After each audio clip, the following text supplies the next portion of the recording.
తెలుగు శ్రోతలందరికీ నమస్కారం అండి. మన అలనాటి కథలు ఎవర్ గ్రీన్ స్టోరీస్ ఛానల్కి మీ అందరికీ స్వాగతం. నీరాజనం నవల వింటున్నామండి. రచన శ్రీమతి ఎద్దనపూడి సులోచనారాణి గారు.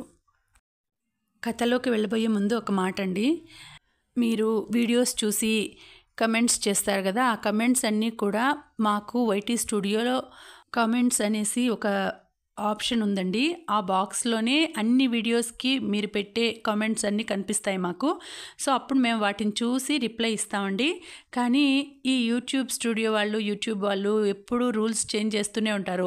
ఇప్పుడు ఆ ఆప్షనే తీసేసినారు. మేము మళ్ళీ నోటిఫికేషన్స్లోకి వెళ్ళి అప్పుడు అక్కడి నుంచి మేము రిప్లై ఇవ్వాలి, లేదంటే వీడియోస్లోకి వెళ్ళాలండి. దీనివలన నేను కొన్ని కమెంట్స్ని చూడలేకపోతున్నా. మామూలుగా అయితే అన్నీ డైరెక్ట్గా కనిపించేటప్పుడు అన్నింటికి రిప్లై ఇస్తూ ఉంటే ఇప్పుడు అలా కనిపించడం లేదు, కాబట్టి కొన్ని మిస్ అవుతున్నాయి. దయచేసి అర్థం చేసుకోండి.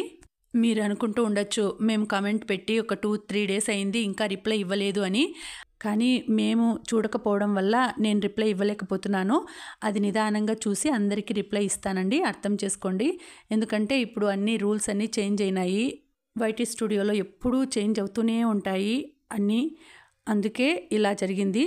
దయచేసి ఏమీ అనుకోవద్దండి. ఇక ఆలస్యం చేయకుండా మనం కథలోకి వెళ్ళిపోదామండి. వీడియో చూసిన వెంటనే లైక్ చేసి షేర్ చేసి తప్పకుండా సబ్స్క్రైబ్ చేసుకోండి మన ఛానల్ని. బెల్ ఐకాన్ యాక్టివేట్ చేసుకోండి. మేనక మంచం మీద పడుకుంది. నిద్ర పట్టక పక్కకు తిరిగింది. అతనే కళ్ళ ముందు కనిపిస్తున్నాడు. మేనక నేల మీద చేత్తో గీతలు గీస్తూ చాలాసేపు మేలుకొండిపోయింది. 2 రోజుల తర్వాత సాయంత్రం వేళ మేనక జడ వేసుకుంటూ తల్లిని, అమ్మా దోమతెర కుట్టావా? భాగ్యమ్మ గారికి ఇచ్చి వస్తాను అంది. నిన్న అమ్మమ్మ తీసుకువెళ్ళింది. వాళ్ళు ఊళ్ళో లేరట. భాగ్యమ్మ గారి చెల్లెలు చచ్చిపోతే ఊరు వెళ్ళారట అంది శ్రీరంజని. అరే అలాగా అంది మేనక. ఇంతలో మంగమ్మ ఇంటి లోపలికి వస్తూ రా నాయనా రా అంటూ పిలిచింది. మేనక ఎవరా అని తిరిగి చూసేసరికి గుమ్మంలో నుంచి ఆవిడ వెనక సుమారు 25 సంవత్సరాల లోపు కుర్రాడు ఒకతను లోపలికి వస్తూ కనిపించాడు. అతను నీలం రంగు ప్యాంటు, పెద్ద పెద్ద గళ్ళున్న షర్టు వేసుకున్నాడు. అతను మేనకని చూడగానే సందేహంగా ఆగాడు. మంగమ్మ లోపలికి వచ్చి మంచం వాలుస్తూ రా నాయనా రా, ఇక్కడ పరాయి వాళ్ళెవరూ లేరులే. ఇది నా పెద్ద మనవరాలు మేనక. ఇదిగో రంజమ్మ ఇలా రా అంటూ కేక పెట్టింది. గదిలో కుడుతున్న శ్రీరంజని మిషన్ ఆపు చేసి లేచి వచ్చింది. మంగమ్మ తన వెంట ఉన్న అతన్ని చూపిస్తూ శ్రీరంజని, ఇతను ప్రభాకర్ అని మనవాళ్లే. మన ఎదురింటి రఘురామయ్య గారి ఇంట్లో అద్దెకి వచ్చాడు. అదేదో మందులు చూపించే ఉద్యోగం చేస్తున్నాడట. నాకు వెన్నునొప్పి అంటేనూ మందిచ్చాడు. చాలా కలుపుగోలు కుర్రాడు అంటూ పరిచయం చేసింది. నమస్కారం అండి అన్నాడు ప్రభాకర్. శ్రీరంజని చేతులు జోడించింది. మంగమ్మ మేనకని చూస్తూ మినో కాస్త కాఫీ కలిపి తీసుకురా. నా నడుం నొప్పికి ఎంత మంచి మంది ఇచ్చాడని ఒక్క దెబ్బతో తగ్గిపోయింది అంటూ అతని వైపు తిరిగి ఇదిగో ప్రభాకరం, మా మిన్ను చేతి కాఫీ తాగావంటే ఇహ ఒక్కరోజు వదలకుండా మా ఇంటికి వస్తావు. కాఫీయే కాదయ్యా, మా మిన్ను వంట కూడా బ్రహ్మాండంగా చేస్తుంది. దాని చేతి వంట ఒక్కసారి తిన్నావా ఇంక నీకు మహారాజులు పెట్టిన భోజనం కూడా సహించదనుకో. అది గారెలు వండుతుంది. అబ్బా నోట్లో వేసుకుంటే కరిగిపోతాయి. మీరు మరీ అలా వర్ణించేస్తుంటే గారెలు తినే వరకు ఇక్కడి నుంచి కదలకూడదనిపిస్తోంది. నాకు నోట్లో నీళ్ళు ఊరిపోతున్నాయి సుమండి. అసలే నాకు గారెలంటే చెప్పలేనంత ఇష్టం అన్నాడతను. కూర్చో కూర్చో ఆవిడ బలవంతం చేసేసరికి అతను కూర్చున్నాడు. శ్రీరంజని నిశ్శబ్దంగా మళ్ళీ తిరిగి గదిలోకి వెళ్ళి కుట్టుకోసాగింది.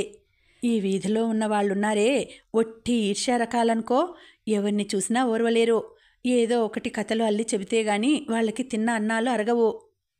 7 సార్లండి, అలాంటి వాళ్ళని నేను ఒక్క చూపుతో దూరంగా ఉంచగలను. నేను మెడికల్ రిప్రజెంటేటివ్ని కదూ. క్షణంలో ఎవరెటువంటి వాళ్ళయింది పసిగట్టగలను. అతను మంగమ్మతో మాట్లాడుతూనే ఉన్నా దూరంగా వంట ఇంట్లోకి వెళ్ళి కాఫీ కలుపుతున్న మేనకనే చూస్తున్నాడు.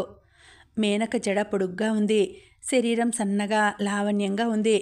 నడకలో ఒక విధమైన సొగసు టీవీ ఉన్నాయి. తన నడకలో అందం ఉందని బహుశా ఆ అమ్మాయికే తెలియదులా ఉంది. ఎందుకంటే ఆ నడకలో తెచ్చిపెట్టుకున్న కృత్రిమత్వం ఏదీ లేదు. ఇంతలో మాధవి బయట నుంచి వచ్చింది. ఒక చేతిలో పుస్తకాలు, ఇంకో చేతిలో ముడిచిన గొడుగు ఉంది. వానాకాలం వస్తే వాన ఉన్నా లేకపోయినా గొడుగు తీసుకుని వెళ్లాల్సిందే. అది మంగమ్మ ఆజ్ఞ. లోపలికి చెప్పులు విప్పుతున్న మాధవి అపరిచిత యువకుడు కనిపించగానే జంకుగా చూసి తలదించుకుని లోపలికి వెళ్ళబోతుంటే మంగమ్మ కేక పెట్టి పిలిచింది. మధు, ఇలారా. అలా పారిపోతావేమే? ఇతనెవరో కాదు, ప్రభాకరం అని మనవాళ్లే. దూరం చుట్టాలవుతారో. నేను స్టేట్ బ్యాంకు ప్రసాదరావు గారి ఇంట్లో వంట చేయలేదు, అప్పుడు పరిచయం అయ్యాడు. ప్రసాదరావు గారి బావమరిదికి తోడల్లుడి మేనల్లుడు. మందులమ్మే ఉద్యోగం చేస్తున్నాడు. నేను మెడికల్ రిప్రజెంటేటివ్ చేస్తున్నానండి. మాధవికి నమస్కరిస్తూ అన్నాడు. మేనక కంటే ఈ అమ్మాయి ఇంకా బాగుంది అనిపించింది అతనికి. నా రెండో మనవరాలు మాధవి. మేనక ఇది కలిసి మెట్రిక్కి కడదామని ట్యుటోరియల్ కాలేజీలో చేరారు. ఇద్దరూ తప్పారు. మేనక ఇక ససేమిరా పరీక్షకి వెళ్ళనంది. ఇది మళ్ళీ పరీక్షకి వెళుతోంది. మాధవి అక్కడే నిలబడటం చూసి మంగమ్మ ఎంతో లాలనగా, మధు, వెళ్ళమ్మా, వెళ్ళి కాళ్ళు కడుక్కొని అన్నం తిను, పొద్దుట ఎప్పుడో తిన్నావు అంది. మాధవి అక్కడి నుంచి వెళ్ళిపోయింది. ముసలావిడ ఆ పిల్లని ఎక్కువసేపు నిలబడనీయకుండా పంపించి వేసినందుకు అతనికి నిరుత్సాహం వచ్చేసింది. మేనక కాఫీ తెచ్చి గ్లాసులతో అందించింది. మంగమ్మకి 2 గ్లాసులు ఇస్తుంటే ఒకటే తీసుకుని అతనికి ఇవ్వు అంటూ పురమాయించింది. మేనక గ్లాసు అందించింది. అతను అది తీసుకుంటూ, ఈ ఎదురింట్లోకి అద్దెకొచ్చాను. ఈ వీధిలో నాకు తెలిసిన వాళ్ళెవరూ లేరు. మీ అమ్మమ్మగారు చూసి పలకరించేసరికి నాకు ప్రాణం లేచి వచ్చిందంటే నమ్మండి. ఈ సిటీల్లో ప్రతి వాళ్ళకి వాళ్ళు అనేవాళ్ళు లేకపోతే అయోమయంగా ఉంటుంది అన్నాడు. మేనక క్రిందికి చూస్తూ వింది. అతను మాట చెప్పడం పూర్తి అవగానే అక్కడి నుంచి వెళ్ళిపోయింది. మంగమ్మ కాఫీ తాగుతూ మళ్ళీ మొదలుపెట్టింది. ఏమిటో నాయనా, మేము ఒకప్పుడు బాగా బతికిన వాళ్ళమే. భావనాపురం జమీందారు గారి దగ్గర మావారు గుర్రాల దానా లెక్కలు రాసే పనిచేసేవారు. అప్పుడు మాకు ఇల్లు, పొలం, గొడ్డు, గోద, నౌకర్లు, చాకర్లతో సంసారం సమస్తం ఏ లోటు లేకుండా ఉండేది. ఇదిగో ఇప్పుడు చూసావుగా, చెప్పినా ఎవరూ నమ్మరు. ఆ జీవితానికి మచ్చుతునకగా ఆ ఫోటో మిగిలింది మాకు. ప్రభాకర్ కాఫీ తాగుతున్నవాడల్లా ఆశ్చర్యంగా కళ్ళు పెద్దవి చేశాడు. బాప్రే, ఆ ఫోటో మీద అస్సలు నమ్మలేము సుమండి అన్నాడు. నువ్వే కాదు నాయనా, ఈ స్థితి నిజమా అది నిజమా అని రెండింటిలో ఏది కల ఏది నిజమని నేను మీమాంసలో పడుతుంటాను. ఒక్కోసారి నాకు అనిపిస్తుంది, ఆ జీవితం బ్రతికి ఇప్పుడు నరకంలో ఉన్నానా అనుకుంటూ ఉంటాను. భలేవారే, అతను నవ్వాడు. నరకానికి మీతో పాటు మీ అమ్మాయి, మీ మనమరాళ్ళు కూడా వచ్చారంటారా? మంగమ్మ నవ్వింది. అతను కూడా నవ్వాడు. అతని మాటలకి శ్రీరంజనికి, మాధవికి కూడా నవ్వు వచ్చింది. నిజమే సుమా, అయితే ఇది నరకం కాదా? అదే కళ అంది మంగమ్మ ఫోటో చూపిస్తూ. మళ్ళీ వేదాంతంగా అంది. అది కళ కూడా కాదు, జీవితమే. ఎందుకంటే మహామహారాజులే పోయారు. ఆ భావనాపురం జమీందారు గారి మనమడే ఇప్పుడు ఉద్యోగం చేసుకుంటున్నాడు. వారి చేతి క్రింద గడ్డిపోచలుగా బ్రతికిన మేం ఒక లెక్క. ఏమిటో ఈ సిరి సంపదలంతా మాయా. అవునవును అన్నాడతను. ఇక వెళ్ళి వస్తానండి. అతను లేచాడు. కాసేపు కూర్చోనాయనా, పనుందండి. మంగమ్మ కేకలు పెట్టి పిలిచింది. ఇదిగో మేనకా, మాధవి, రండమ్మా, అబ్బాయి వెళ్తున్నాడట, చెప్తున్నాడు. ముగ్గురు గుమ్మంలోకి వచ్చారు. వెళ్ళొస్తానండి ఎంతో నమ్రతగా చెప్పాడు. శ్రీరంజని తలూపింది. అప్పుడప్పుడు వస్తూ ఉండు. ఇదిగో మర్చిపోయా, రేపు ఆదివారమేగా, భోజనానికి మా ఇంటికి వచ్చేసేయి అంటూ పురమాయించింది మంగమ్మ. రేపా అండి? చూస్తాను అన్నాడు. చూడటం కాదు, నువ్వు వచ్చి తీరాల్సిందే. నీకు మేమేమీ పిండి వంటలు పెట్టాం, మేము వండుకున్నదే కాస్త పెడతాం అంది. ప్రభాకర్ వెళ్ళబోతూ ఆగి అన్నాడు. అదే నా భాగ్యం అనుకుంటానండి. నిజం చెప్పాలంటే ఎవరైనా నన్ను భోజనానికి పిలిస్తే నేను నా మిగతా పనులు మానుకుంటాను. బ్రహ్మచారి బ్రతుకు కదూ, హోటల్ భోజనం తిని తిని నాలుక రుచే చచ్చిపోయిందంటే నమ్మండి. పాపం, మంగమ్మ చెప్పలేనంత జాలిగా ముఖం పెట్టి చూసింది. వస్తానండి, మీరిక్కడ కనిపించారు, నాకెంతో సంతోషంగా ఉంది. నాకిక ఒంటరిగా ఏమీ అనిపించదు. నేను మా అమ్మ వాళ్ళని విడిచిపెట్టి ఉంటున్నానని అమ్మకి బాధ. అమ్మకి నేను వేళకి తింటానో తిననోనని భయం. మా అమ్మకి ఇవాళే ఉత్తరంలో రాస్తాను. అలాగే నాయనా, అలాగే. మేము నీ సొంత వాళ్ళమే అనుకో అంది మంగమ్మ సంబరంగా. ప్రభాకర్ వెళ్ళిపోయాడు. మంగమ్మ లోపలికి వచ్చింది. అక్కడ మంచం ఎత్తుతున్న మేనకని బుగ్గలు పుణికి మెటికలు విరుస్తూ, నా బంగారు తల్లి అంది. మేనక చిరాగ్గా చేతులు విడిపించుకుంది. ఎందుకట అంది. ఎందుకో ఇప్పుడు చెప్పనుగా, ఆ తర్వాత చెబుతాను, నీకే తెలుస్తుంది. మేనక విసుగ్గా వెళ్ళిపోయింది. మర్నాడు ప్రభాకరం భోజనానికి వచ్చాడు. మంగమ్మ భోజనంలోకి 2 కూరలు, పులుసు, పచ్చడి, గారెలు, పాయసం ఆర్భాటంగానే చేసింది. ప్రభాకరానికి మొదట ఒక్కడికే వడ్డిస్తే అతను వింతగా చూస్తూ, నేనేమన్నా మీ ఇంటి వారాల అబ్బాయినటండి అన్నాడు. అయ్యో, అదేమిటి నాయనా అంది మంగమ్మ కంగారుగా. నేను మీ ఇంటికి భోజనానికి వచ్చాను, అంటే మీ అందరితో కలిసి ఒకడిగా కూర్చుని భోజనం చేద్దామని వచ్చాను గాని ఒక్కడిని తిందామనా? ఊహూ, నేను అలా తినను అన్నాడు. మంగమ్మకి ఆ మాటలు ఎంతో సంతోషం కలిగించాయి. గబగబా పీటలు వేసి పళ్ళాలు పెట్టి మాధవిని మేనకని పిలిచింది. శ్రీరంజని రానంటుంటే ఆ అబ్బాయి నొచ్చుకుంటాడు, మన వాళ్ళ పిల్లాడిగా, రా, మంచి కుర్రాడు, ఎంత బాగా మాట్లాడతాడని, లేకపోతే నేను మన ఇంటికి భోజనానికి పిలుస్తానా అంటూ బలవంతంగా లాక్కు వచ్చింది. వండిన గిన్నెలు తెచ్చి అక్కడ పెట్టి మంగమ్మని కూడా కూర్చోమని బలవంతం చేశాడతను. అందరూ కలిసి కూర్చున్నారు. ఇలా పరాయి మగవాడితో కలిసి అన్నం తినటం మేనకకి మాధవికి ఇదే ప్రథమం. మేనక మాట్లాడకుండా గంభీరంగా అన్నం తినసాగింది. మాధవిని అతను ట్యుటోరియల్ కాలేజీ సంగతులు అడిగాడు. ఈసారి నువ్వు పరీక్షలు రాయి, మిగతా అంతా నేను చూసుకుంటాను, నీ నంబర్ పేపర్లో పాస్ అయినట్టు రాకపోతే చూడు అన్నాడు. మంగమ్మ మొదట అతనికి వడ్డించినా కాసేపు అయ్యేసరికి అతను తనే అటు మంగమ్మకి ఇటు మేనకకి వడ్డించసాగాడు. భోజనం చాలా బాగుందని మెచ్చుకున్నాడు. గారెలు, పాయసం మేనక చేసిందని మంగమ్మ చెప్పింది. ఇంత బాగా వండటం నేనెప్పుడూ చూడలేదు. మీకు చదువులు ఎందుకండి, చిన్న హోటల్ పెట్టారంటే బోలెడంత సంపాదిస్తారు అన్నాడు. భోజనాలైనాయి. తర్వాత అతను చాలాసేపు కూర్చున్నాడు. వెళ్ళబోయే ముందు బ్యాగ్ తెరిచి గుప్పెడు విటమిన్ మాత్రలు, జలుబు మందులు తీసి గూట్లో పెట్టాడు. మేనకని అవి వేసుకోమనండి, చాలా నీరసంగా కనిపిస్తోంది అన్నాడు. శ్రీరంజనికి నిద్ర పట్టేందుకు మాత్రలు ఇచ్చాడు. మంగమ్మ వెన్నుముక పరామర్శ చేసి మందు ఇచ్చాడు. మధ్యాహ్నం కాఫీ తాగిన తర్వాత వెళ్ళిపోయాడు. అతను వెళ్తుంటే మంగమ్మ, ఇదిగో, రాత్రికి హోటల్లో తినకు, ఇంట్లో చేసినవి చాలా ఉన్నాయి అంది. రాత్రికి నేనెప్పుడు వస్తానో ఏమిటో, పోనీ నీ గదిలో పెట్టి అట్టే పెడతాన్లే. మీకు శ్రమ అంటూ తన గది తాళం చెవి ఇచ్చాడు అతను. ఇందులో శ్రమే ఉందిలే నాయనా, నువ్వేమైనా మాకు పరాయివాడివా అంది మంగమ్మ తాళం చెవి అందుకుని. మేనక, దాచమ్మా అంటూ ఇస్తూ ఉంటే అతను మేనక వైపు దీర్ఘంగా చూసి వెళ్ళిపోయాడు. ప్రభాకర్ వెళ్ళిపోయిన తర్వాత మంగమ్మ మనమరాళ్ళిద్దరినీ కూతుర్ని కూర్చోపెట్టి సమావేశం పెట్టింది. చూడండి, మీరు అతని ఇంట్లో అడుగు పెడితే మన కొంప దోచేస్తున్నాడు అన్నట్టు చూడమాకండి. నేను అతన్ని మాలిమి చేసుకుంటున్నాను. కుర్రాడు చక్కగా ఉన్నాడు, నెలకి 400 సంపాదిస్తున్నాడు. వాళ్ళు పెళ్లి సంబంధాలు చూస్తున్నారట. కానీ అతను తనకి నచ్చిన పిల్లని చేసుకుంటాడట. వాళ్ళ ప్రమేయమే లేదట, మేనరికం ఉందట. తలచెడిన ఆ మేనత్త ఇంట్లోనే ఉంటుందట. ఆ మేనత్త కూతుర్ని చేసుకుంటే ఆస్తి వస్తుందట. కానీ తనకి ఏమాత్రం ఇష్టం లేదట. మీ ఎరుకలో మంచి పిల్ల ఉంటే చెప్పండి బామ్మగారు అన్నాడు. అతనికి పిల్ల బుద్ధిమంతురాలు, పని పాటలు వచ్చినది అయితే చాలట. కట్నం కానుకలు అవసరం లేదట. తల్లి తండ్రికి ఇష్టం లేకపోతే గుళ్ళో పెళ్లి చేసేసుకుంటాను అన్నాడు.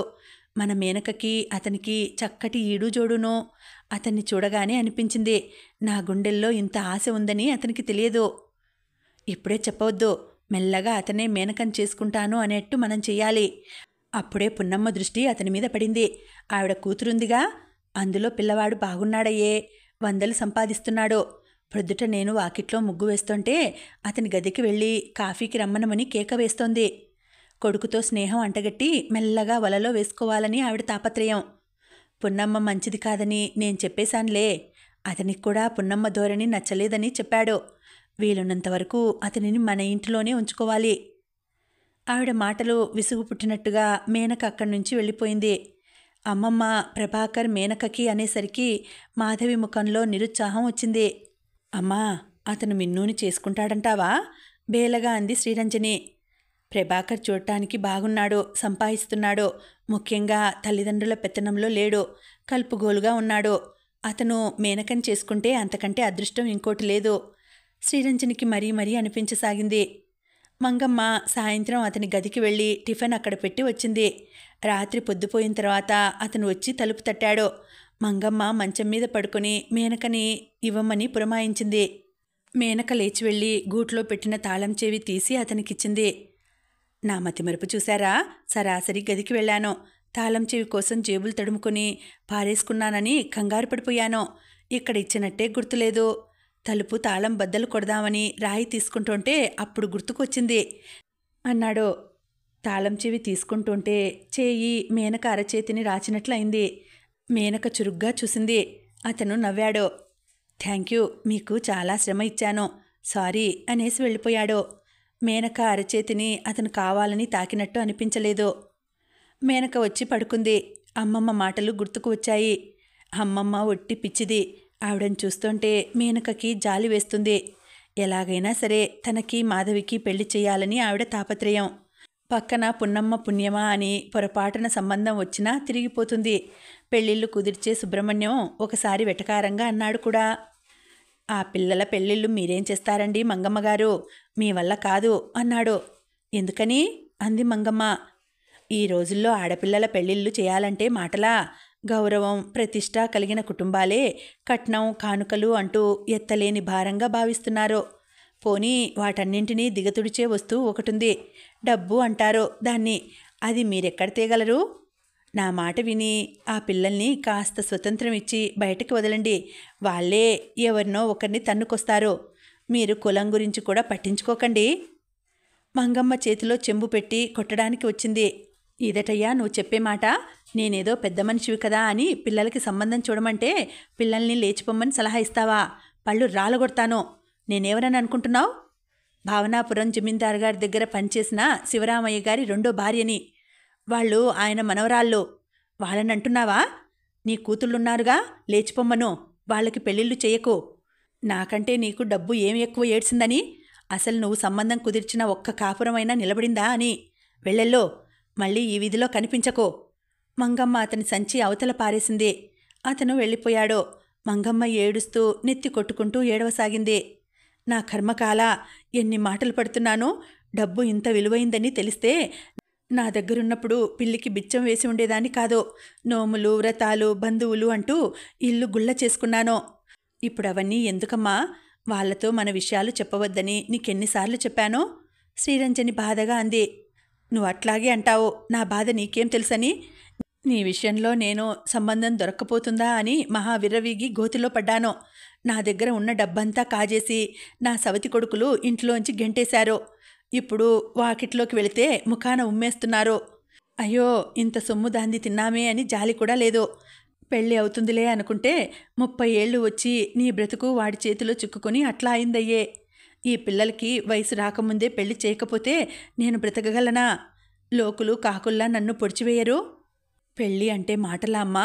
అంది శ్రీరంజని. కాదని కూర్చుంటే పిల్లల జీవితాలు నాశనమైపోవు. నేను కాస్త గుటుక్కుమంటే వాళ్ళని పెట్టుకుని నువ్వు ఏ గంగలో దూకుతావు? వాడి మొహం మండా. సంబంధం చూడమంటే అలా అంటాడా? మొన్న కూడా అంతే. ఒక సంబంధం చూస్తే అయ్యో మంగమ్మ మనవరాలా, మాకు వద్దు అన్నారట. నేనేం చేశాను? నేనేం బ్రహ్మరాక్షసినా? ఎవరినన్నా పీక్కు తిన్నానా? పిల్ల పెళ్లి చెయ్యాలి, డబ్బు లేదు, నిజమే. ఏం చేస్తానో? ఇంకా చచ్చి బ్రతుకుతున్న నాకు సిగ్గేమిటి?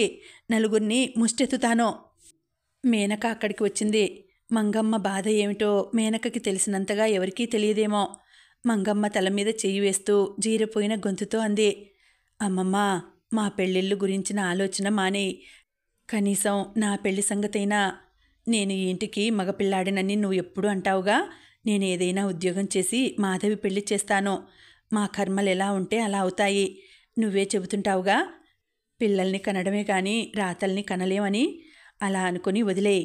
ఈ పూట నుంచి ఈ పెళ్లి సంగతి ఎత్తకు అంది. ఆ గొంతులో నచ్చ చెప్పటమే కాదు, కొండంత గాంభీర్యం కూడా ఉంది. పిల్లలు బాగా ఎదిగారు. వాళ్ళ అవసరాలకు ఇంటిలో జరుగుబాటుకి మంగమ్మ రెక్కలు ఆధారమైనాయి. శ్రీరంజని ఎంత తను కుట్టుపని చేసినా ఆ ఆదాయం ఒక మూలకి కూడా రావడం లేదు. శ్రీరంజని తల్లికి తెలియకుండా ఫణిభూషణ్ రావుకి పిల్లలు ఎదిగారు. నన్ను వదిలేస్తే వదిలేశారు. కనీసం వాళ్ళకైనా ఏదో ఒక మార్గం చూపించండి అని వేడుకుంటూ ఉత్తరాలు రాసేది. నాకిలాంటి విధవ ఉత్తరాలు రాయొద్దు. ఎవరిని అడిగి నువ్వు కన్నావు పిల్లల్ని? నేను పిల్లలు లేక పిల్లల కోసం అని నీతో జీవితం జతపరుచుకోలేదు. ఆనాడు నెల తప్పిందని నువ్వు చెప్పినప్పుడే నేను ఈ సంతానంతో నాకు సంబంధం లేదని చెప్పాను. నువ్వు నన్నేదైనా బ్లాక్మెయిల్ చేసి డబ్బు సంపాదించాలని చూస్తున్నావేమో. నేను తలుచుకుంటే ఈ ఊర్లో నిలవనీయకుండా చేయగలను. నాకు కోపం జాస్తి అని నీకు తెలుసు. అనవసరంగా నన్ను రెచ్చగొట్టకు. ఏదో సరదాగా వయసులో ఉన్నప్పుడు ప్రతి మగాడు ఏదో ఒక ఆడదాన్ని మోజుపడతాడు. అంత మాత్రాన ఇక వాళ్ళు జిడ్డులా తన జీవితంతో అంటుకుపోనవసరం లేదు. నా వ్యాపారం పెరిగింది, నా పిల్లలు పెద్దవాళ్ళయ్యారు. ఇంకోసారి నాకు ఉత్తరం రాయాలని గాని నన్ను కలవాలని గాని చూడొద్దు. ఇదే నా ఆఖరి మాట. నా పరువుతో ఆటలాడదామని ఎవరి ప్రోద్బలంతోనైనా నువ్వు ఈ ఎత్తు వేశావో అది నీకు, నీ పిల్లలకి, ప్రాణానికే ముప్పు అని తెలుసుకో. శ్రీరంజని మంచంకున్న సొరుగులో అడుగున దాచి ఉంచుకున్న ఆ ఉత్తరాన్ని ఒకసారి ఎందుకో ఆ సొరుగు తీసిన మేనక కాగితాలు తీసి చూస్తూ అది చదివింది. ఉత్తరం చదవటం పూర్తి చేసేసరికి శరీరంలో అణువణువు నిలువున క్రోధ జ్వాలలా భగ్గున మండసాగింది. కళ్ళు ఎరుపెక్కినాయి. మనిషి చిగురుటాకులా కంపించసాగింది. అక్కడికి దీపం పెట్టడానికి వచ్చిన మంగమ్మ సంధ్య చీకటి వెలుగుల్లో నిలబడిన మనమరాలిని చూస్తూ, అదేమిటే అలా నుంచున్నావు అంది. ఏం లేదమ్మమ్మా, ఏం లేదు అంది. ఇంతలో శ్రీరంజని అక్కడికి వచ్చింది. చిగురుటాకులా కంపిస్తున్న మేనక తల్లివైపు వచ్చింది. అమ్మా అని పిలిచింది. ఏమిటి మిన్నో? నాకో వాగ్దానం ఇవ్వమ్మా. ఏమిటి? ఇంకెప్పుడు నాన్నకి ఉత్తరం రాయనని. మిన్నో, అమ్మా నిజం చెప్తున్నాను. నువ్వు నాన్నకి ఉత్తరం రాశావని తెలిస్తే నేను నీ చుట్టుపక్కల ఉండను. నువ్వు ఆయనకి ఉత్తరం రాస్తే నన్ను చంపినంత ఒట్టే. నువ్వు ఆయనకి ఉత్తరం రాశావని తెలిస్తే నేనుండనమ్మా. నా శవం నీ కాళ్ళ దగ్గరుంటుంది. మిన్నో, అన్నం లేకపోతే నేను మాధవి మాడి చస్తామమ్మా. పెళ్ళిళ్ళు లేకపోతే ఇలాగే ముసలాళ్ళం అవుతాం. వాటిల్లో గౌరవంగా బ్రతుకుతాం. అంతేగాని దయ్యుంచి ఇలా చేతిలో ఉత్తరం చూపిస్తూ అడ్డమైన వాళ్ళ దగ్గర మమ్మల్ని గురించి యాచన చేయకమ్మా. వాళ్ళ దగ్గర మాకు అవమానం ఎదురయ్యేలా చేయకు. మేనక హఠాత్తుగా ఫిట్స్ వచ్చిన దానిలా ఏడవసాగింది. మేనకని పట్టుకోవటం మంగమ్మకి కష్టమైపోయింది. మాధవి వచ్చింది. మేనక చాలాసేపటి వరకు మామూలు మనిషి కాలేకపోయింది. శ్రీరంజని తప్పు చేసిన వ్యక్తిలా తలదించుకుని కూర్చుండిపోయింది. తన పెళ్ళి తనే చేసుకుంటుంది. అది చేత కాకపోతే ఇలాగే ఉండిపోతాను అనుకుంది మేనక. పెళ్ళి అంటే అసాధ్యం అనుకుని హృదయ కవాటం మూసుకున్న మేనక మనసులోకి ప్రభాకరం తలుపు తోసుకొని తొంగి చూస్తున్నాడు. మేనకకి జంకుగా ఉంది. ఆ తలుపు తెరవటమా మానటమా అని సందిగ్ధంగా ఉంది. ఆ తలుపు ప్రభాకరం తెరవగలడా అని సందేహంగా ఉంది. మేనక ప్రభాకరంతో చనువుగా ఉండటమా మానటమా సదా నిశ్చయించుకోలేకపోతోంది. ప్రభాకరం మేనక జీవితంలోకి సుడిగాలిలా వచ్చేశాడు. ఆలోచించుకునే వ్యవధి లేకుండా, జాగరూకత వహించే టైం ఇవ్వకుండా తన సహజ వాక్చాతుర్యంతో వారి అనుమానపు గోడల్ని పడేసి ఆత్మీయతని గెలుచుకున్నాడు. అతని పనులు చిత్రంగా మేనక కన్య మనసు స్పందించేట్టుగా ఉండేవి. కాస్త పరిచయం పెరగగానే అతను ఓ రోజున నీళ్లు తెస్తున్న మేనకను చూసి మంగమ్మని మందలింపుగా అన్నాడు. మా అమ్మగారు, మీరు పెద్దవారు, మీకు నేను చెప్పగలిగే వాడిని కాదనుకోండి. మేనక వయసు వచ్చిన పిల్ల. అలా చీటికి మాటికి బయటకు వెళ్ళటం ఏం బాగాలేదు. నేను చూస్తూనే ఉన్నానుగా. ఈ వీధిలో మర్యాద గల విధవ ఒక్కడూ నాకు కనిపించలేదు. వెకిలి మాటలు, పిచ్చి కూతలును. మేనకని నీళ్ళకి పంపకండి. ఒక మనిషికి డబ్బు ఇచ్చి నీళ్లు తెప్పించుకోండి. మీరు డబ్బు లేదని అనకండి. మీరంతా నెలకి వారం రోజుల పాటు అన్నం మానేసి అయినా ఆ పని చేయాలి అంటాను అంటూ అతనే జబర్దస్తిగా ఆ వీధిలో నీళ్లు మోసే ఒక అతన్ని కుదిర్చిపెట్టాడు. అతన్ని తీసుకువచ్చి బిందె చేతికిస్తూ, దానయ్య, ఈ ఇంటికి ఎన్ని నీళ్లు కావాలో తీసుకొచ్చి పొయ్యి, జీతం నన్ను అడుగు, వాళ్ళని అడక్కు అన్నాడు. మా తండ్రే, మా నాయనే. మంగమ్మ ఆప్యాయంగా మెటికలు విరిచింది. అవును సుమా, ఇన్నాళ్ళు తనకి తట్టనే లేదు. చిన్నప్పటి నుంచి అలవాటైన పనే కదా అనుకుంది. ప్రభాకర్ వెళ్ళిపోయిన తర్వాత మంగమ్మ మేనకని చూస్తూ, చూసావా, కాబోయే పెళ్ళాం గురించి అప్పుడే ఎంత జాగ్రత్త పడుతున్నాడో. నేను చెప్పలా అతనికి నువ్వంటే ఇష్టమని? నా దగ్గర ఎప్పుడూ నీ కబుర్లే అడుగుతాడో. నేను చెబుతుంటే నువ్వు కసురుకుంటావు అంది మంగమ్మ. మేనక ఎప్పట్లా విసుగ్గా చూడలేదు. ఆ రోజు మేనక బిందె పుచ్చుకోలేదు. దానయ్యే తెచ్చి నీళ్లు అన్నింటి నిండా నింపాడు. మేనకకి ఎంతో హాయిగా ఉంది. ప్రభాకరం అంటే ఇష్టం ఏర్పడింది. అతను నిజంగా తన సుఖం గురించి ఆలోచిస్తున్నాడా? మేనక మనసులో తొలకరి జల్లు లాంటి సువాసన భరితమైన భావన కలిగింది. ప్రభాకరం ఉదయం వెళ్ళేటప్పుడు గది తాళం చెవి ఇస్తూ ట్రాన్సిస్టర్ కూడా మంగమ్మ చేతికిచ్చి, ఖాళీగానే ఉంటుందిగా, మేనకని పెట్టుకోమనండి అన్నాడు. మంగమ్మ చెప్పలేనంత సంబరపడిపోయింది. ప్రభాకర్ చనువుగా వచ్చి మేనక ఒడిలో ట్రాన్సిస్టర్ పెట్టి అది పెట్టడం ఎలాగో తిప్పి చూపించాడు. అతని చేతులు ఆ ప్రయత్నంలో మేనక గుండెలకి తాకినాయి. మేనక నిటారుగా కూర్చుంది. ప్రభాకరం ఉండేది ఒక్క గది. దాన్ని ఉడవడానికి, మంచినీళ్లు పట్టి పెట్టడానికి పని మనిషి 10 రూపాయలు అడిగిందట. ఒక మనిషిని పెట్టుకుంటే అది 4 రోజులు చేసి మానేసిందట. మంగమ్మ సానుభూతితో, ఒక్క గది భాగ్యానికి పని మనిషి ఎందుకులే నాయనా, మేము ఎవరో ఒకరం ఊడుస్తాంలే, కూజాతో నీళ్లేగా, ఇక్కడి నుంచి తీసుకువెళ్ళి పెడతాం అంది. ప్రభాకరం దాదాపు భోజనం ఇక్కడే చేస్తున్నాడు. ఎప్పుడైనా కూరలు, బ్రెడ్డు, పళ్ళు, పువ్వులు తెచ్చేవాడు. మంగమ్మ వాటిని చూసి మురిసిపోయేది. అతని భోజనం గురించి ఖర్చుగా భావించేది కాదు. ఈరోజు పెడితే రేపు పెళ్ళైతే ఇక జీవితాంతం అతని సొమ్ము మేం తింటాం, అతనేమైనా పరాయివాడా, మేనకకి కాబోయే మగడేగా అనుకునేది. ప్రభాకర్ ఎప్పుడైనా ఇచ్చేవాడు. 1 నెల ఇస్తే ఇంకో నెల ఏదో ఇబ్బంది వచ్చి తల్లి ఉత్తరం రాస్తే పంపానని చెప్పేవాడు. అతను అప్పుడు భోజనం చేయనని మారాం చేసేవాడు. మంగమ్మ బ్రతిమలాడేది. మనది డబ్బు బాంధవ్యమా అంటూ దెబ్బలాడేది. ఆవిడ అక్కడక్కడ కష్టపడి అప్పో సొప్పో చేసి తెచ్చిన డబ్బులోనే అతనికి కూడా గడిపేది. ప్రభాకరంకి ఒక థియేటర్ యజమాని బాగా తెలుసు. అప్పుడప్పుడు అతను ఫ్రీ పాస్ తెస్తూ ఉండేవాడు. మొదట్లో అందర్నీ బయలుదేరమనేవాడు. శ్రీరంజని రాను అని మొండికేస్తే మంగమ్మ మందలించేది. మేనక బ్రతిమలాడేది. వాళ్ళ మాట కాదనలేక వచ్చేది. అందరూ కలిసి వెళ్తుంటే వీధిలో ఇరుగు పొరుగు అందరూ విరగబడినట్లుగా చోద్యం చూసేవారు.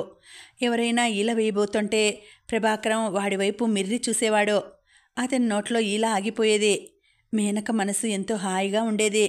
బుద్ధి తెలిసిన తర్వాత మేనక మనసు బయటకు వెళ్ళినా ఇంట్లో ఉన్నా నిశ్చింతగా ఉండసాగింది. జీవితానికి ఆలంబన దొరికినట్లుగా అనిపించసాగింది. నూతన ఆధారం దొరికిన మనోలత ఆకాశం వైపు చూస్తూ స్వేచ్ఛ అనే గాలి ఊపిరిగా తీసుకుంటూ ఆశల చివుళ్ళు తొడగసాగింది. కలలు తీగలు సాగుతున్నట్లుగా ఉన్నాయి. మంగమ్మ అహర్నిశలు మేనకని అదృష్టవంతురాలు, అందుకే ప్రభాకరం లాంటి మొగుడు దొరికాడు అని కీర్తించసాగింది. ప్రభాకరం ఇప్పుడిప్పుడు సినిమా పాస్ ఇద్దరికే తెస్తున్నాడు. సినిమా రష్గా ఉందటండి, తర్వాత ఇస్తానన్నాడు. కానీ ఈ హిందీ సినిమా చాలా బాగుందిట అనేవాడు. మంగమ్మ మేనకని బయలుదేరమని తొందర చేసేది. నేనొక్కదాన్నేనా, మాధవి లేకుండా నేను వెళ్ళను అనేది మేనక. నాకు పరీక్షలు దగ్గరకు వస్తున్నాయిగా, నేను చదువుకోవాలి, నువ్వు వెళ్ళక్క అనేది మాధవి. మేనక సగం ఇష్టంగా సగం అయిష్టంగా బయలుదేరేది. ఇష్టంగా ఎందుకంటే అతనితో వెళ్ళటానికి మనస్సు ఉవ్విళ్ళూరేది. ఎందుకంటే ఒంటరిగా ఉన్నప్పుడు ప్రభాకరం ఇంకా ఉత్సాహంగా నవ్వుతూ నవ్విస్తూ ఉంటాడు. అయిష్టం ఎందువలనంటే మేనక మాధవిని అమ్మమ్మని వదిలి వెళితే తన శరీరంలో సగభాగం కోసి ఇంటి దగ్గరే వదిలేసినట్లుగా ఉంటుంది. సంతృప్తిగా అనిపించదు. మేనక ప్రభాకరం చనువుగా ఉండటానికి ఇప్పుడు మాధవి కూడా చాలా సాయం చేస్తోంది. మొట్టమొదట్లో తెలియక ప్రభాకరం రాగానే చదువు వదిలేసి వచ్చి అతనికి ఎదురుగా కూర్చొని కబుర్లు చెప్పాలని ఉబలాటపడేది. మంగమ్మ మాధవిని అక్కడి నుంచి లేపి వేరే పని పురమాయించడానికి నానా అవస్థపడాల్సి వచ్చేది. అది గ్రహించని మాధవి మంగమ్మ మాట లక్ష్య పెట్టకుండా కూర్చుండిపోయేది. మంగమ్మ ఈ తెలివి తక్కువ మొద్దుకి ఆలోచన లేదు అని విసుక్కుంటూ మాధవిని ఓ రోజున పక్కకు పిలిచి చెప్పేసింది. చూడు మధు, నువ్వు ఊహ తెలిసిందానివి. ప్రభాకరం మేనక ఇద్దరూ ఒకరంటే ఒకరు ఇష్టపడుతున్నారు. అతను అసలు ఇంట్లో ఉండే సమయమే తక్కువ. ఉన్న కాసేపు మనం వాళ్ళని ఒంటరిగా వదిలేద్దాం అంది. అతను అక్కతో కంటే నాతోనే ఎక్కువ కబుర్లు చెబుతున్నాడుగా, బుంగమూతితో అంది మాధవి. మంగమ్మ లౌక్యురాలు. మాధవి ప్రభాకర్ అంటే ఇష్టపడుతోందని గ్రహించి ఆ ఇష్టాన్ని మొగ్గలోనే త్రుంచేసింది. మాధవి తల దగ్గరికి తీసుకుంటూ, చూడమ్మా, అది పెద్దది, నీకంటే రంగు తక్కువ, సన్నగా ఉంటుంది. నీ పక్కన నిలబడితే నిజంగా అందం తక్కువే. నీకేమిటి, బంగారు తల్లివి, మహారాణివి కావాల్సిన దానివే. నీకు ఈ ప్రభాకరం ఏం కర్మ, కలెక్టర్ లాంటి మొగుడు రావాలి అక్కకి ప్రభాకర్కి పెళ్ళైతే మన సంసారం కుదుట పడుతుంది. అప్పుడు నేను ప్రభాకరం సాయంతో కలెక్టర్ని నీకోసం వెతుకుతాను. నేను ఆలోచించలేదనుకున్నావేమిటి? అన్నీ బాగా ఆలోచించే మేనకకి ప్రభాకరాన్ని నిర్ణయించాను. నువ్వు నా మాట విని బాగా చదువుకో. నువ్వు కలెక్టర్ భార్యవి అవుతావని శాస్త్రిగారు చెప్పారు. నీ జాతకంలో ఉందట. దాని లక్షణాలు తెలుస్తూనే ఉన్నాయిగా. అందుకే ప్రభాకరం మనం వెతక్కుండానే మన వాకిట్లోకి వచ్చి మేనక అంటే ఇష్టపడుతున్నాడు అంది. ఆ మంత్రం మాధవి మీద బాగా పనిచేసింది. కలెక్టర్ భర్తగా వచ్చే జాతకం తనది అని అమ్మమ్మ చెప్పేసరికి మాధవికి ప్రభాకరం మీద ఆసక్తి తగ్గిపోయింది. మేనకని అతన్ని ఒంటరిగా వదిలేసేది. అప్పుడప్పుడు మేనక పక్కలో చేరి ప్రభాకరం మేనక సినిమాకి వెళ్ళినప్పుడు ఏం మాట్లాడుకునేవారో చెప్పమని వేధించేది. చీపో అనేది మేనక చిరుకోపంగా చూస్తూ. బావగారు దయచేస్తే నేనెటూ పోవాలిగా అమ్మా అనేది. బావగారా? ఆశాల్తీ ఎవరే? ప్రభాకరం బావగారు అనేది మాధవి. మేనక చెల్లెలి చెవిని మెలిపెట్టేది. మాధవి లబలబలాడుతుంటే మంగమ్మ వచ్చి విడిపించేది. అప్పుడప్పుడు మాధవి మేనక ఏ పుస్తకమో చదువుతూ ఒంటరిగా కూర్చున్నప్పుడో వచ్చి మేనక కాళ్ళ చుట్టూ పెనవేస్తూ, అక్కా నేనేం ఆలోచిస్తున్నానో చెప్పనా అనేది. చెప్పు. మాధవి పుస్తకం లాగి పక్కన పడేసి అక్క కళ్ళల్లోకి సూటిగా చూస్తూ, అక్క పెళ్ళవుతుంది. మేము అక్కతో పాటు మంచి ఇంట్లోకి మారుతాం. అక్కకి పిల్లలు పుడతారో ఎంచక్క నేను వాళ్ళని ఎత్తుకొని ఆడిస్తాను. మేం కులాసాగా ఉంటాం. అప్పుడు నీకు పెళ్ళి అవదా ఏమిటి? ఎందుకవదు? నాకు మా అక్క బావ కలిసి మంచి సంబంధం చూస్తారు. మా అక్క బావ పీటల మీద కూర్చొని నాకు కన్యదార పోసి పెళ్లి చేస్తారో. చూసావా, నీకంటే చిన్నదాన్నిగా పుట్టడం వల్ల నాకెంత అదృష్టమో. నా అదృష్టం నీకు లేదుగా అమ్మా. మేనక రెప్పవాల్చకుండా మాధవినే చూస్తోంది. ఆ కళ్ళల్లో మాధవి నోటి నుంచి పలికిన అక్షరాలు ముత్యాలుగా మారి సుందర కలల హర్మ్యాలుగా తీర్చిదిద్దుతున్నాయి. మేనక మాధవి తలని దగ్గరికి లాక్కొని గుండెలకి నొక్కుకుంది. ఆ కళ్ళల్లో నీళ్లు కమ్ముకున్నాయి. నిజమే, నిజమే మధు, అక్షరాల నిజం. నువ్వన్నది యథార్థం అవుతుంది, అయి తీరుతుంది. నుదుటి మీద గాఢంగా ముద్దు పెట్టుకుంది. మేనక కళ్ళు మూసుకుంది. నిజం, మాధవికి తను అదేవిధంగా పెళ్లి చేస్తుంది. అమ్మని అమ్మమ్మని అందరినీ సంతోషపెడుతుంది. ఇలాంటి మాటలు అప్పుడప్పుడు మాట్లాడుతూ ఉండడం వల్ల మేనక మనస్సు పూర్తిగా అరమరికలు అనుమానాలు మర్చిపోయింది. ప్రభాకరం అంటే ఇష్టం ఏర్పడసాగింది. మంగమ్మకి జ్వరం వచ్చి లేవకపోతే తనే వెళ్ళి అతని గది ఊడ్చి వచ్చేది. అతను లేటుగా వస్తే మేలుకొని భోజనం పెట్టేది. అతను తాళం చెవి తీసుకుని వెళ్ళబోతూ మేనకని గబాలన లాక్కొని పెదవుల మీద గట్టిగా ముద్దు పెట్టుకొని వదిలేసి వెళ్ళిపోయేవాడు. మేనక పెనుగాలిలో చిగురుటాకులా కంపించేది. తప్పేమో అనే భయం, ఆ భయాన్ని పీక నొక్కే ఆనందం, తొందరపడుతున్నానా అనే సందేహం అన్నీ కలగా పులగంగా వచ్చి మేనక మనసుతో యుద్ధం చేసి కంగారు పెట్టేవి.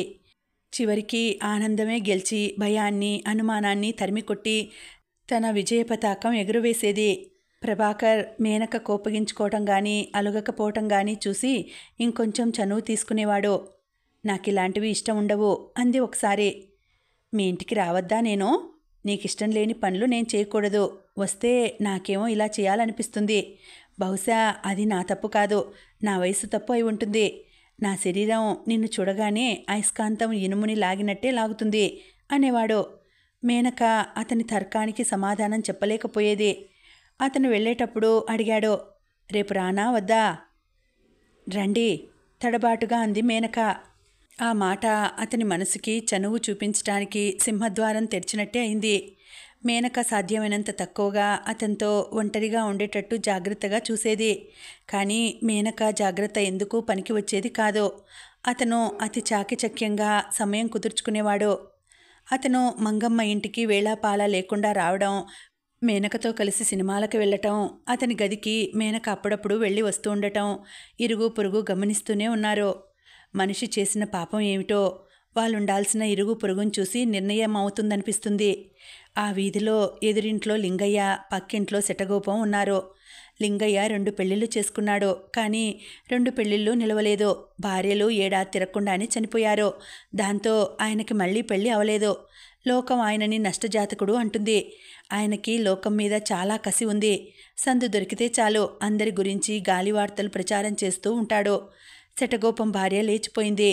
అతనికి ఆడవాళ్ళంటే అసహ్యం. కానీ వాళ్ళని గురించి అసహ్యంగా వర్ణిస్తూ వాళ్ళు చెడ్డవాళ్ళని నిందిస్తూ ఉంటాడు. వయసులో ఉన్నవాళ్ళు లేనివాళ్ళు అని కాకుండా ఈ ఇద్దరూ వీధిలో కనపడిన ప్రతి ఆడవాళ్ళని విమర్శిస్తూ హేళన చేస్తూ వెక్కిరిస్తూ ఉంటారు. వీళ్ళకి ఆ వీధిలో పని పాట లేకుండా తిరిగే మరో 5-6 కుర్రాళ్ళు కాలక్షేపం కోసం జతగూడారు. వాళ్ళకి లేచింది మొదలు మంగమ్మ ఇంటి మీదనే కన్ను. ఆ ఇంట్లో తుమ్మినా దగ్గినా పెద్ద వార్తగా ప్రచారం అయిపోతుంది.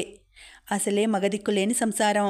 అందులో వయసులో ఉన్న మంగమ్మ మనవరాళ్ళంటే ఆ వీధిలో అందరికీ అలుసే. ఆ ఇంట్లోకి కొత్తగా వచ్చిపోతున్న ప్రభాకరాన్ని వాళ్ళు 1000 కళ్ళతో కనిపెడుతూ వార్తలు మూటలు కడుతున్నారు. మంగమ్మేమీ తెలివి తక్కువది కాదు. వయసులో ఉన్న పిల్లాడు తన ఇంటికి వస్తున్నాడంటే లోకం ఏం ఊహిస్తుందో మంగమ్మ ఎరుగనిదేమీ కాదు.